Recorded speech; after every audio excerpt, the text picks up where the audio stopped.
petite pause, interlude événementiel. Vous ne le savez peut-être pas, mais à Grenoble, nous avons une très grande chance. C'est celle, depuis quelques années, d'avoir accès au Festival des Maudits Films, qui, comme son nom l'indique, propose une programmation de films maudits, à savoir, alors n'allez pas brûler de l'encens, hein. Quand je dis Ah, film on peut, maudit, hein. on peut, vous pouvez, mais quand je dis film maudit, c'est des films qui, dans leur histoire, pour X ou Y raison, ont connu une diffusion chaotique, voire pas de diffusion, ou des interdictions, ou que sais-je encore.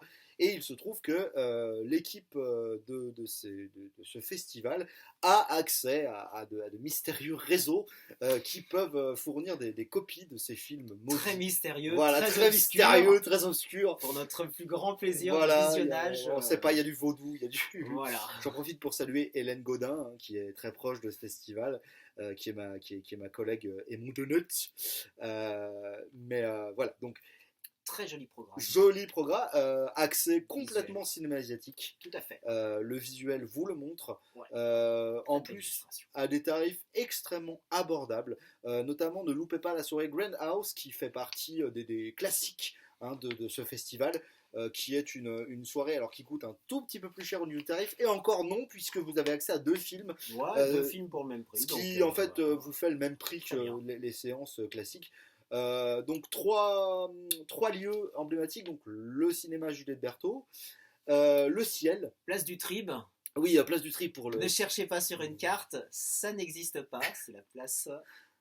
C'est l'ancienne place. Ouais, c'est l'ancienne place. Je sais plus. Ah, c'est la place Saint-André. Oui, la place Saint-André, voilà. J'ai tellement l'habitude de l'appeler La place du Trib. Trib. Tout le monde dit place tout du le monde Trib. l'appelle la place Alors, du Trib, alors que oui, finalement. Oui. il y a une jolie statue de Bayard. Exactement, comme la rue d'Aumerveille, le même nom. Exactement. Ah oui, le chevalier Bayard à Grenoble, c'est une figure emblématique. Oui, si on vous précise pas les dates, c'est compliqué. Donc du 30 janvier, j'allais dire juin, n'importe quoi, du 30 janvier au 4 février 2024, bien évidemment. La soirée Grindhouse le samedi soir. Le samedi soir pour la soirée Grindhouse. Donc n'hésitez pas à aller voir la programme en ligne, et n'hésitez pas à réserver vos places en ligne. Franchement, là, au niveau de la progra, ça fait vraiment saliver, quoi. Il y a un peu de tout. Il y a même un documentaire sur l'exploitation, la Bruce exploitation. C'est l'exploitation de l'image de Bruce Lee. Ça a l'air génial. Ah, franchement, si je peux y aller, j'irai. Ah ouais, vraiment. C'est très très cool. Donc faites-vous plaisir avec voilà, belle affiche, beau visuel. Voilà, donc 3 lieux. Vous avez le cinéma Gilles Berton, on vous l'a dit. Vous avez le ciel, et le troisième c'est Monciné. Monciné, Oui. ouais. À Voilà. Saint-Martin-d'Air. C'est ça, à Saint-Martin-d'Air. Donc voilà, une programmation splittée sur ces 3 lieux. Faites-vous plaisir. Franchement, c'est toujours un excellent moment, le Festival des Maudits Films. En plus, vous avez des présentations des films à chaque fois, avec des experts de la question qui sont par là. Donc vraiment, faites-vous plaisir. Si vous aimez le ciné. Entre copains, Ouais. pour rigoler, parce que même quand c'est abyssalement nul, on peut se marrer. Oui, et puis voir ce genre de film, déjà c'est rare, et voir ce genre de film en salle, en public, dans un lieu qui vous les diffuse dans leur VO, dans leur version les plus. Ah oui, là tout est en VO Voilà, sous-titré. tout est en VO sous-titré. Donc c'est les versions. Japonais, indonésien, voilà, il faut. C'est clair que vu le destin de la plupart de ces films, on peut pas forcément s'attendre à un doublage. C'est sûr que c'est parfois compliqué, mais voilà, accrochez-vous. Franchement, c'est une faible concession à accorder à ces films. En plus, vous avez l'occasion de les voir dans la version la plus brute, en fait. Le plus J'ai un jeu de mots débile. Vas-y, fais-toi plaisir. Vu que c'est des films maudits, on ne sait pas à quoi s'attendre. Oh là là, alors là, vite allez, là c'est bon, allez. Voilà, c'est plié. C'était le point Fred. C'est parfait, tu as gagné une entrée gratuite. Non, c'est faux, mais ça tu te débrouilles avec le festival. En tout cas, effectivement, on ne sait pas à quoi s'attendre. Bravo Fred. Fred, que tiens-tu dans les mains, à part un livre? Alors, oui, c'est un livre. Cette fois-ci, j'aimerais vous parler d'un auteur que j'apprécie particulièrement, et je pense qu'il n'est pas suffisamment connu encore à notre époque. Il a été bien diffusé à un moment donné, mais ses livres commencent à dater. Ça fait un moment qu'il n'y a pas eu de publication. Andreas Eschbach est un auteur allemand, mais qui vit en France, voilà, notamment pour écrire. et qui a produit un certain nombre de livres qui ont bien fonctionné. Les plus connus sont Des milliards de tapis de cheveux, un espèce opéra avec une chute absolument incroyable. Et puis Jésus Vidéo, qui a eu une adaptation à la télé, un très bon téléfilm d'ailleurs. Voilà. Oui, c'est peut-être ces deux histoires les plus connues. Moi, j'aime bien conseiller celle-ci parce que tu vas comprendre pourquoi. C'est en quelque sorte une suite à Cyborg de Martin Caidin. Cyborg ayant été l'inspiration de L'homme qui valait 3 milliards, une série télé oui, bah, de science-fiction bien connue, vintage absolu, avec un cosmonaute reconstruit voilà. qui voit plus loin, voilà. Court très vite. Le fameux cyborg. Voilà. Le fameux cyborg. Voilà. Donc dans cette histoire-là, l'auteur imagine que, on a bien essayé de faire pendant la guerre froide ce qui arrive aux héros de Cyborg, c'est-à-dire on prend des personnes hyper entraînées, motivées, voilà, qui savent qu'il faut aller écraser les communistes en face, et on va essayer de leur donner des capacités grâce aux techniques modernes, augmenter leur force, mettre des prothèses, etc. Classique. Ce qui foire abominablement. Moins classique. Voilà. C'est normal. Quand on met du métal dans le corps d'un être humain, en général, ça se passe pas bien. Ça se passe pas très bien. Ça se passe pas très bien. Quand on met une centrale atomique, ça se passe encore moins bien. Voilà.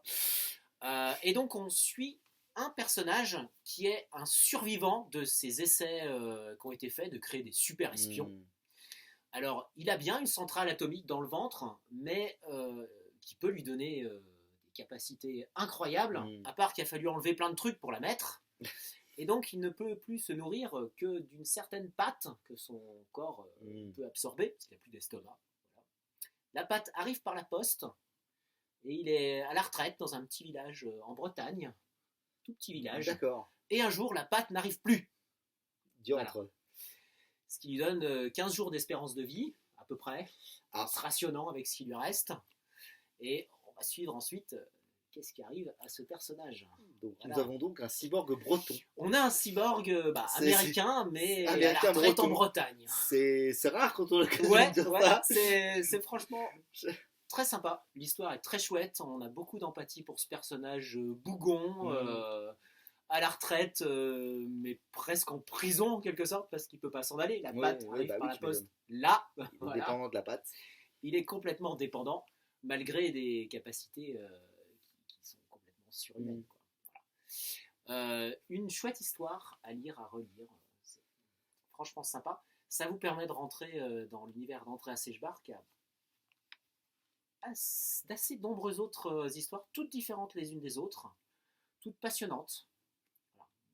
Maître de la matière, notamment, on a suivi la transformation d'un personnage, d'un humain relativement ordinaire, il va finir par devenir une espèce de divinité, et on voit sa transformation à travers les yeux de son ami d'enfance, Recroise, qui nous donne son évolution. Très très très intéressant aussi. Voilà. Puis ma foi, profitez-en après pour aller remater L'homme qui va être milliard. Alors même si la série a dû vieillir, voilà. Même si la série a dû vieillir, ça reste quand même pour moi un classique télévisuel. Je confirme, ça a très très très très mal vieilli. Ah bah mais oui, tu m'étonnes. Avec beaucoup d'alcool. Voilà. Avec beaucoup de pâtes. Avec beaucoup de pâtes. La pâte à fixe, là pour le coup. La pâte à fixe, hein, tu n'as pas le monopole de la blague nulle. C'est ça. Hein, je tiens à revendiquer ce droit. Dans cette équipe, la blague. Oh là là. Ben voilà, c'est la fin de cette vidéo pour le mois de janvier. N'hésitez pas à venir vous fournir en pâtes et surtout en livres chez Aumerveille, rue Bayard. Là où on enregistre. Sans publicité. Sans publicité. Sans en même temps, nous enregistrons dans le cadre même de cette librairie. Alors soyons c'est ça. Ma foi, productifs là-dessus. Évitez les conteneurs. Évitez les conteneurs, effectivement, devant la librairie. Je les enlève, je vous rassure. Voilà. Non, mais voilà, vous pouvez vous fournir là-bas. Voilà, Fred est gentil. Fred est gentil, il ne mord pas. Tant qu'il a du café, tant qu'il a de la pâte, tant qu'il a sa pâte. Voilà, on est toujours très content de faire ces vidéos, puisqu'on en est à la 4e, me semble-t-il. 4. On va en commettre plein. Hein. On va en Vous commettre vous plein, plaignez oui, pas. on va- Mettez des commentaires nuls. On va continuer, oui. Voilà. Mettez des commentaires N'hésitez nuls. pas, c'est naze. Des nuls, Recommencez la semaine prochaine, le mois prochain. Voilà, vous avez le droit de faire des compliments aussi, hein, on prend. Oui, aussi, on oui, prend, oui. on prend. Voilà, on va vous retrouver en février avec le même plaisir. Espérons qu'il fasse un tout petit peu moins froid, même si j'y crois moyennement. Mais bon, ma foi, au moins. Comme ça, il y a de la neige, on peut aller skier. Voilà, bon, alors, bon, très peu pour moi, mais je peux entendre. Le peux snow scoot, non? J'ai passé le snow scoot. J'ai vu des gens en snow scoot l'autre jour. Ouais, mais pourquoi pas Ça a l'air cool. Hein. pour le côté classe, Ouais, peut-être. côté fun. Voilà, en tous les cas, quoi que vous fassiez, soyez prudents, mettez-vous au chaud, ne prenez pas froid et gardez toujours un bon livre à portée de main. A plus!